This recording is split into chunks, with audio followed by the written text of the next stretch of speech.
지금 이제 이재명이 가요. 이재명이 가는데 저기 깜짝 놀랐어요. 예. 자기가 이제 방탄을 하려고 비례대표를 뽑는 방식을 바꾸자. 그렇죠. 예. 비례대표 뽑는 게 옛날식으로 가자는 거죠. 예. 옛날에는 이제 두 표 민주당이 지역구 후보 뽑고 그다음에 비례도 민주당 국민의힘 찍으면 네. 그대로 이게 득표에 따라서 이제 주는 이게 옛날 병리병이라 그러죠. 네. 옛날 제도. 근데 지금 우리 저번에는 연동형이었잖아요. 네, 준위 지역구에서 연동형. 많이 뽑아버리면 비례를 못 보는 네. 이게 연동형인데 이제 이재명이 오늘 뭐라 했냐면 야 이게 선거 전인데 멋있게 지면 뭐하냐. 멋있게 지면 이게 무슨 의미가 있냐. 멋지게 지면 아무 소용이 없다. 그러니까 우리 옛날로 돌아가자. 이래가지고 이게 막 70몇 명 국회의원들이 반대하고 지금 난리 아닙니까? 네네. 이 이재명의 의도는 뭡니까? 이게 어제 나온 유튜브 방송에서 했던 얘기인데 왜 네. 저는 어제 이재명이 왜 이런 얘기를 했나 궁금했는데 어제 또 이낙연의 그 메시지가 있지 않았습니까? 신당 창당할 수 있다는 그 뉘앙스를 풍겼어요. 그리고 네. 정치가 발전하고 다당제 가기 위해서는 지금 연동형제로 가야 된다. 그렇게 얘기를 했는데 그리고 나서 바로 이재명이 유튜브를 켜가지고 병립형 회기를 얘기한 겁니다. 저는 이게 정말로 이재명이 한 줌의 권력도 놓치지 않고 내가 끝까지 지고 가겠다라고 하는 걸 보여주는 거라고 생각하고요. 이재명에게 있어서 이재명의 다음 선거는 내년 총선이 아닙니다. 이재명의 다음 선거는 바로 다음번 대선입니다. 대선까지 본인의 그 사법 리스크에 대한 방탄을 유지하기 위해서는 그 본인의 국회의원 배지를 계속해서 유지해야 됩니다. 그런데 얼마 전에 또 이재명이 이런 얘기했습니다. 다음번 총선 목표가 얼마냐 그랬더니 과반에서 한석 더 얻는 거다. 어떤 정치인도 어떤 당대표도 지금보다 목표를 낮추지 않는데 지난번에 180여석 먹지 않았습니까? 근데 목표를 낮춰서 과반에서 한석 더 얻는 거다라고 하는 걸 보면서 이거는 비명들 다 잘라내고 나를 결사옹위해줄 친명들로만 남기겠다는 거구나. 그렇다면은 비례제도 병립형으로 다시 돌아가겠구나. 저는 이 생각을 했는데요. 지금 그대로 가고 있는 거라고 생각합니다. 이재명이 또 하나의 지금 권력력을 보이는 게 뭐냐면 인재위원장 맞지 않았습니까? 우리 당 같은 경우는 인재영입위원장 같은 경우는 실무예요. 그래서 지금은 이철규 전 사무총장이 하고 있고 지난 총선 직전에는 염태영 의원이 강원도 의원이 했었고 그리고 그 전 같은 경우는 인재영입위원장이 없었습니다. 왜? 상향식 공천할 거니까 인재들도 먼저 입당해라. 그러고 없었는데 민주당 같은 경우는 지난번에는 이해찬이 했습니다. 그 전에는 문재인이 대표로서 직접 했습니다. 민주당에게 있어서 인재 영입은 권력의 상징입니다. 그런데 지금 비명계가 굉장히 두려워하고 있는 게 뭐냐면 바로 진교훈의 교훈입니다. 지난번에 강서구청장 선거 때 민주당이 10명 넘는 후보들 와서 4차 회의까지 진행하고 뭐 면접 보고 하지 않았습니까? 경선 방식 정하고. 그런데 갑자기 이재명이 단식하다가 진교훈 일로 와 입당해 라고 하더니 병상에 딱 들어가더니 진교훈 일로 와 공천장 받아가 하고 당선시킨 거 아닙니까? 네. 저는 이게 바로 진교훈의 교훈은 이재명이 모든 총선의 공천권을 다 행사하고 자기 입맛에 맞는 사람 다 심을 거다. 설사 의석수를 잇는다고 해도 나를 지켜줄 친명만 남겨놔서 방탄하고 대선 준비할 거다. 지금 이 전초전이 시작된 거라고 보이고요. 원래 오늘 민주당이 의총하기로 했는데 의총을 하루 연기했습니다. 이 선거제 가지고 주제로 의총하기로 했는데 하루 연기했는데 저는 이 병립형으로 갈 수밖에 없는 이유와 논리를 만들어서 내일 의결할 거라고 보입니다. 지금 이제 그 옛날로 돌아가는 병리병 있잖아요. 네. 이게 그 국민의힘은 명분이 있어요. 네, 그렇습니다. 왜냐하면 이게 국민의힘은 일관되게 네. 옛날 제도로 가자 했고 네. 이걸 이제 민주당은요 옛날에 4년 전에 정의당이나 네. 이런 데 그 당의 눈치를 본다고 그때 정의당하고 연대가 필요했잖아요. 네. 그래서 이제 그 날치기로 이게 연동형으로 준연을 바꾼 거 아니에요. 네. 근데 이번에 해보려니까 이재명 입장에서는 원래대로 하려면 이게 위성정당을 옛날처럼 만들어야 되잖아요. 예. 위성정당 만들어야지 손해 안 보잖아요. 예. 근데 위성정당 만들려고 하니까 또 명분에도 안 맞고 이게 만드는 게 또 쉽지가 않아요. 만들어가 이게 이재명이가 공천권 행사한다는 보장도 없잖아요. 예. 위성정 되면. 네. 그리고 이제 중요한 게 저는 조국 신당이에요.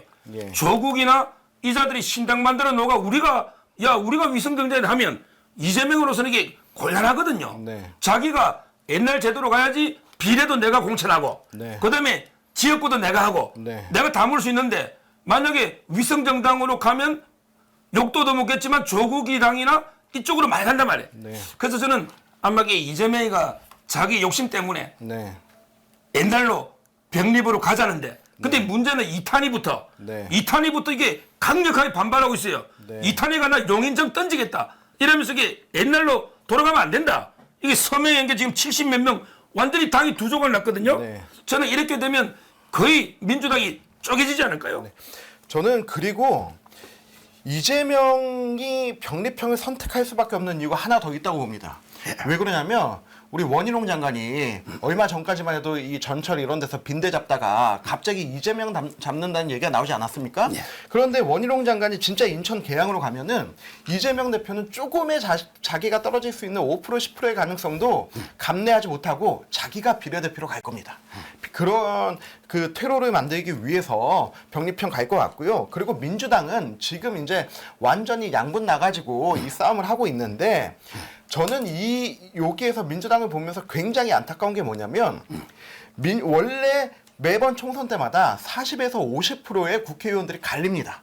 지난번만 해도 53%가 갈렸어요. 민주당 지금 산술적으로만 해도 8, 90명이 갈려야 되는 게 정상이에요. 근데 나는 친명이라서 한 번 더 해야 돼. 나는 비명이라 정치 탄압 받고 있어서 나는 한 번 더 해야 돼 하면서 자기들끼리 권력의 악의 다툼하는 게 정말 이거는 국민들 보시기에는 진짜 권력투쟁으로밖에 안 보이는 거예요. 그래서 민주당이 이 수렁에서 빠져나오기 위해서는 이재명과의 관계를 정리하는데 저는 민주당이 완전히 망하는 거는 바라지는 않습니다. 견제와 균형이 있어야 되니까. 그런데 이재명의 민주당은 망해야 됩니다. 이재명의 민주당은 망해야 된다. 네. 자, 그 다음에 이낙연이요.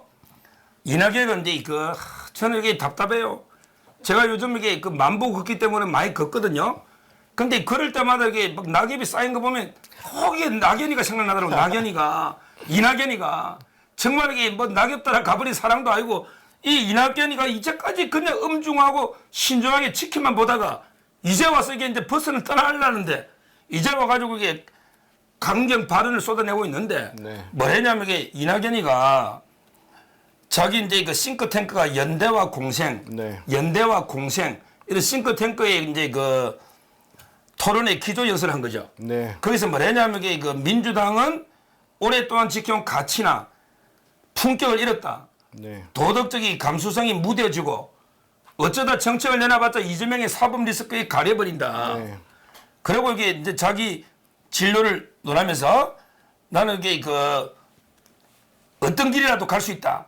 이 말은 이게 분당, 네. 결국 이 신당도 만들 수 있다. 네. 여러 갈래의 모색, 국가를 위해서 내가 뭘 할지 고민 중에 있다. 근데 여러 갈래의 길이 있다. 이 말은 신당도 있다. 네. 사실상은 거의 뭐 이제 분당해가지고 신당 만들겠다. 네. 뭐 이렇게까지 왔거든요. 여기에 대해서 이제 뭐 우리 일부 저번에 어제 보니까 이제 뭐 송국권 선배나 일부는 야 이낙연이가 신당 만들면 전라도 석권하고 수도권에서 이제 이재명이나 민주당 참패할 거다.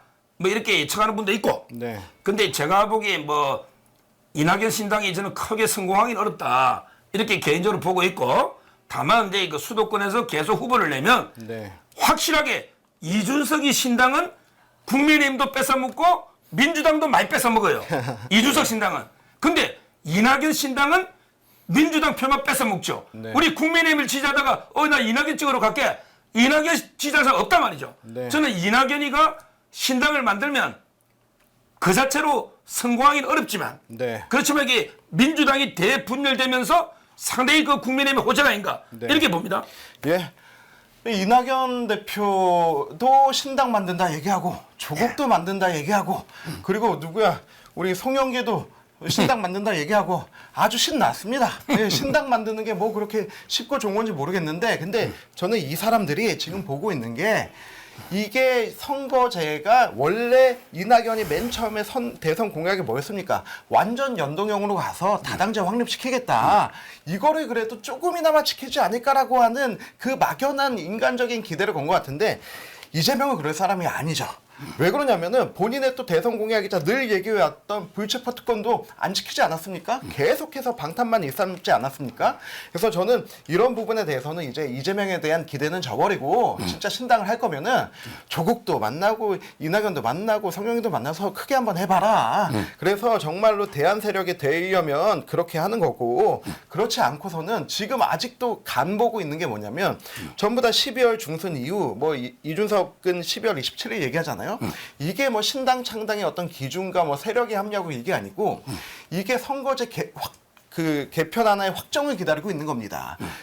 그 4년 전에 지금의 비례대표 선거제가 언제 확정됐냐면 12월 23일에 확정이 됐습니다. 네. 크리스마스 전에 확정돼가지고 여기에서 병립형과 준연동형이야 아니면 진짜 약속대로 연동형 가는 거야?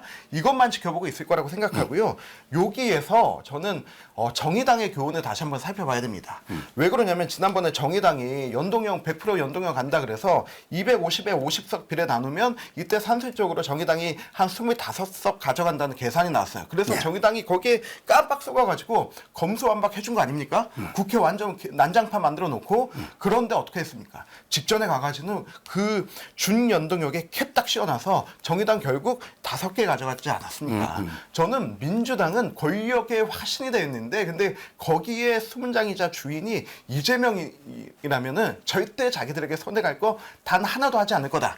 이낙연이 만약에 이낙연, 송영길 이런 캐릭터들이 창당을 하고 신당을 할 거면 진짜 호남 정당 준비해가지고 거기에서 키우는 것밖에 없다고 봅니다. 예. 결국 이제 저는 이제 항상 민주당은요. 네. 지금 이제 수박 감변한다고 개딸들이 날리고 결국은 이제 개딸 전체주의, 개딸 파시즘이 판치는 이런 당이니까 네. 이낙연 개각이 버틸 곳은 없어요. 네. 어차피 이게 공천 대학살이 벌어지거든요. 그래서 아마 이낙연계는 뭐 저는 신당을 이게 탈당한다 이렇게는 보고 있어요. 네. 근데 문제는 결론적으로 저는 그게 파괴력은 약하지만 그렇지만 이게 좌파들의 표를 분열시켜서 우리 보수 국민의힘에는 상당히 유리한 상황이다. 네. 이렇게 보면서 이낙연 화이팅 해라. 너게 빨리 여러 명 끌고 나가 분당이 돼야 되니까. 항상 전쟁은 적은 분열시키고 우리는 통합해야 되는 거죠. 네. 저는 이낙연이한테 어려 박수를 치주고 싶어. 계속 분당해라 이거지. 또 이게 이낙연 말이 틀린 건 아니에요. 지금 이게 이재명이가 완전히 뭐 자기 개인 1인 지배 정당 개딸 정당으로 만들려면 맞잖아요. 거기 남아있으면 이낙연이 바보지. 나가는 거는 맞다. 저는 이렇게 뭐 상당히 보고요. 이낙연한테 오히려 화이팅해서 네. 우리가 민주당이 완전 두 조각 수박처럼 짝 두 조각 갈라지는 이게 저는 필요하다.